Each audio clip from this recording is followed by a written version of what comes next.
नमस्कार विद्यार्थी मित्रांनो, आपल्या स्टडी पॉइंट मराठी या युट्यूब चॅनलवर तुमचे सर्वांचे स्वागत. आपल्या चॅनलवर तुम्ही नवीन असाल तर आपल्या चॅनलला सबस्क्राईब करा आणि तुमच्या मित्रांना सुद्धा सबस्क्राईब करायला सांगा. हे आपले टेलिग्राम चॅनल आहे स्टडी पॉइंट मराठी. या टेलिग्राम चॅनलला तुम्ही जॉईन करा, जेणेकरून या लेक्चरची पीडीएफ तुम्हाला या चॅनलवर भेटून जाईल आणि दररोज सराव प्रश्न सुद्धा आपण या चॅनलवर घेत असतो.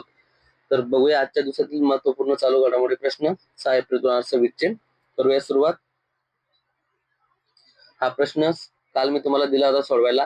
साहित्य अकादमी पुरस्कार 2025 कोणाला प्रदान करण्यात आला? याचे योग्य उत्तर आहे ऑप्शन नंबर सी, चित्रकार राजू बाविस्कर. चला तर करूया आजच्या दिवसातील महत्वपूर्ण प्रश्न. गोल्डन बूटवाला खेळाडू अशी विशेष ओळख मिळविणाऱ्या कोणत्या प्रसिद्ध फुटबॉलपटूचे निधन झाले? तर कोणाचे? गिल्बर्टसन संगमा यांचे निधन झाले आहे. ते गुवाहाटी आसाम येथील रहिवासी होते. 71व्या वर्षी त्यांचे काय आले? निधन झाले. संतोष ट्रॉफी मध्ये त्यांनी आसामचे प्रतिनिधित्व केले होते. त्यांना आसामचा असम सौरभ या नागरी पुरस्काराने गौरवण्यात आले होते, जो की हा पुरस्कार आसाम मधील दुसरा सर्वोच्च नागरी पुरस्कार आहे. दुसरा प्रश्न. बालविवाहाशी संबंधित चर्चेत असलेली जुवांग जमात कोणत्या राज्यात आढळून येते? तर कोणत्या राज्यात आढळून येते? तर ओडिसा या राज्यात आढळून येते. हा एक असुरक्षित आदिवासी गट आहे. ते केओंझार आणि ढेंकनाल या जिल्ह्यांमध्ये आढळतात. त्यांची भाषा कोणती आहे? तर मुंडा. ओडिशाच्या या राज्याची राजधानी कोणती आहे? भुवनेश्वर. आणि ओडिशाचे मुख्यमंत्री कोण आहेत? तर मोहन चरण मांझी. तिसरा प्रश्न.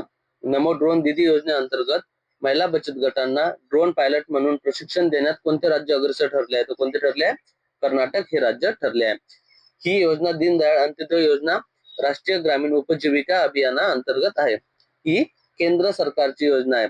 सरकार 8 लाख रुपयापर्यंत काय 80% अनुदान देते. कर्नाटकची राजधानी कोणती आहे? बंगळुरू. आणि मुख्यमंत्री कोण आहे? सिद्धरामय्या. चौथा प्रश्न. आसामी नववर्षाची सुरुवात आणि वसंत ऋतूच्या आगमनाचे प्रतीक असलेला कोणता उत्सव आसाम मध्ये साजरा करण्यात येतो? तर कोणता? रोंगाली बिहू. या उत्सवाला बोहाग बिहू असे सुद्धा म्हणले जाते. या आदराचे प्रतीक काय? गमोचा बिहुवांची देवाणघेवाण घेणे. आसाम राज्याची राजधानी कोणती? तर दिसपूर. आणि आसाम राज्याचे मुख्यमंत्री कोणता? हिमंता बिस्वा शर्मा. पाचवा प्रश्न. 16वी सब ज्युनियर पुरुष राष्ट्रीय हॉकी चॅम्पियनशिप 2026 चे आयोजन कोणत्या ठिकाणी करण्यात आले आहे? तर कोणत्या ठिकाणी करण्यात आले? राजगीर, बिहार या ठिकाणी. बिहार राज्याची राजधानी कोणती आहे? पटना. बिहारचे मुख्यमंत्री कोण आहेत? तर नितीश कुमार. सहावा प्रश्न. भारत आणि कोणत्या देशामध्ये बाकू येथे परराष्ट्रीय बैठक पार पडली? कोणत्या देशांमध्ये? अझरबैजान आणि भारत. अझरबैजान देशाची राजधानी काय आहे? ही बाकू आहे. सातवा प्रश्न. उपराष्ट्रपती सी.पी. राधाकृष्णन यांच्या हस्ते Tides of Time India History through Murals in Parliament या पुस्तकाचे प्रकाशन करण्यात आले असून त्याचे लेखन कोणी केले? तर लेखिका सुधा मूर्ती यांनी लेखन केले आहे. आठवा प्रश्न. स्पीच टू टेक्स्ट सुविधासाठी कोणी माय ट्रान्सक्रिप्ट नावाचे AI मॉडेल लॉन्च केले? तर कोणी केले? मायक्रोसॉफ्टने केले आहे.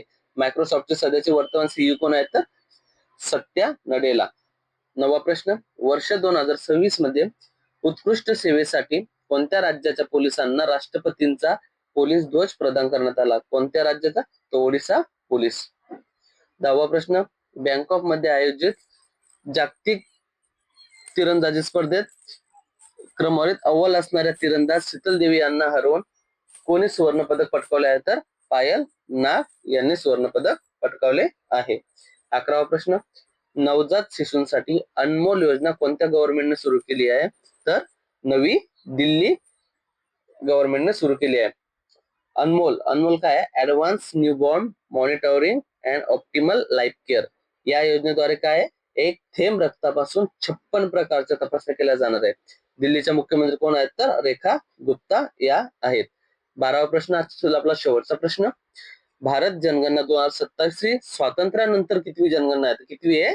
8वी आहे. हा प्रश्न तुमच्यासाठी.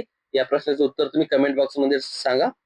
मे 2026 मध्ये ब्रिक्स मंत्र्यांची परराष्ट्र बैठक कोणत्या ठिकाणी आयोजित करण्यात येणार आहे? याचा ऑप्शन तुम्ही कमेंट बॉक्स मध्ये टाका. एप्रिल महिन्यातील महत्वाचे दिवस बघूया आपण. 1 ते 7 एप्रिल अंधत्व प्रतिबंध सप्ताह. 2 एप्रिल आंतरराष्ट्रीय बाल पुस्तक दिवस. 4 एप्रिल खान जागृतीसाठी आंतरराष्ट्रीय दिवस. 5 एप्रिल राष्ट्रीय सागरी दिवस. 7 एप्रिल जागतिक आरोग्य दिवस. 9 एप्रिल जल संधारण दिवस. 11 एप्रिल महात्मा फुले जयंती जागतिक पार्किन्सन दिवस. 13 एप्रिल जालियनवाला बाग स्मृती दिन, 14 एप्रिल डॉक्टर बाबासाहेब आंबेडकर जयंती, 15 एप्रिल जागतिक सांस्कृतिक दिन, जागतिक कला दिन, 16 एप्रिल जागतिक ध्वनी दिन, 18 एप्रिल जागतिक वारसा दिन, 21 एप्रिल भारतीय नागरी सेवा दिन, 22 एप्रिल जागतिक पृथ्वी दिवस, 23 एप्रिल जागतिक पृथ्वी पुस्तक दिवस, 24 एप्रिल पंचायत राज दिवस, 25 एप्रिल जागतिक मलेरिया दिवस आणि 29 एप्रिल आंतरराष्ट्रीय नृत्य दिवस. हे होते आजच्या दिवसातील आपले महत्वपूर्ण चालू घडामोडीचे प्रश्न. ही पीडीएफ तुम्हाला आपल्या टेलिग्राम चॅनलला भेटून जाईल. आणि आपण मुंबई पोलीस लेखी परीक्षेसाठी सिरीज चालू केली आहे, ती सुद्धा तुम्ही आपल्या युट्यूब चॅनल व्हिडिओ पडले ते तुम्ही बघून घ्या. चला तर भेटूया मित्रांनो उद्याच्या व्हिडिओमध्ये. धन्यवाद.